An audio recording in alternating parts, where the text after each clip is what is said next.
চামড়ার মোকাম যশোরের রাজারহাটে ছাগলের চামড়ার প্রতি পিস ৫ থেকে ২০ টাকা আর গরুর চামড়া ২০০ থেকে ১,০০০ টাকায় বিক্রি হচ্ছে। এতে ক্ষোভ প্রকাশ করেছেন ক্ষুদ্র ব্যবসায়ীরা।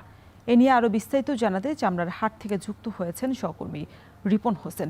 আর রিপন, গরুর চামড়া থেকে ছাগলের চামড়ার দাম নিয়ে কমা নিয়ে ব্যবসায়ীরা কি বলছেন, আর এবার দাম কমায় লোকসানের কেমন সংখ্যা করছেন তারা?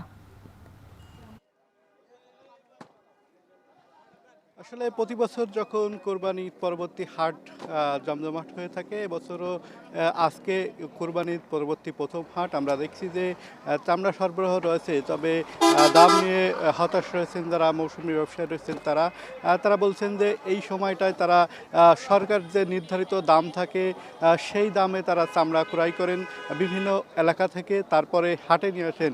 তবে হাটে এনে সেই চামড়াটি আসলে সরকার যে নির্ধারিত মূল্য তার থেকে অনেক কম দামে তারা বিক্রি করতে হয়। আমরা এই হাটে দেখেছি যে সরকার যে বর্গফুট নির্ধারিত যে চামড়ার দাম নির্ধারণ করেছেন সেই দামে কিন্তু বিক্রি হচ্ছে না, চামড়া প্রতি পিস হিসাবে বিক্রি হচ্ছে। আমরা দেখেছি ১০০ টাকা থেকে শুরু করে ১,০০০ টাকা পর্যন্ত চামড়া বিক্রি হচ্ছে প্রকারভেদে। এবং ছাগলের যে চামড়াটি রয়েছে সেটি আরও অবস্থা খারাপ, ৫ টাকা থেকে ২০ টাকা পর্যন্ত বিক্রি হচ্ছে। এটি বর্গফুট হিসাবে বিক্রি হওয়ার কথা ছিল, কিন্তু আমরা হাটে দেখছি যে সেই বর্গফুট আকারের চামড়া বিক্রি হচ্ছে না, কম দামে বিক্রি হচ্ছে। যারা মৌসুমি ব্যবসা রয়েছেন, যারা বিভিন্ন গ্রামগঞ্জ থেকে চামড়া ক্রয় করে এই হাটে নিয়ে এসেছিলেন, তারা ক্ষতিগ্রস্ত হয়েছেন। বিশেষ করে একটি চামড়া যখন তারা ৫০০ টাকা দিয়ে ক্রয় করেছিলেন, সাথে আরও ৪০০ টাকা ৫০০ টাকার লবণ লাগিয়ে তারপরে সংরক্ষণ করেছিলেন, তারপরে এই হাটে নিয়ে এসেছিলেন। এই হাটে এনে সেই চামড়াটি বিক্রি করছেন তারা ১০০ টাকা থেকে ৩০০ টাকা পর্যন্ত। তারা বলছেন যে তারা প্রতি চামড়ায় ৩ থেকে ৪০০ টাকার বেশি তারা লস হচ্ছে, ক্ষতিগ্রস্ত হচ্ছেন।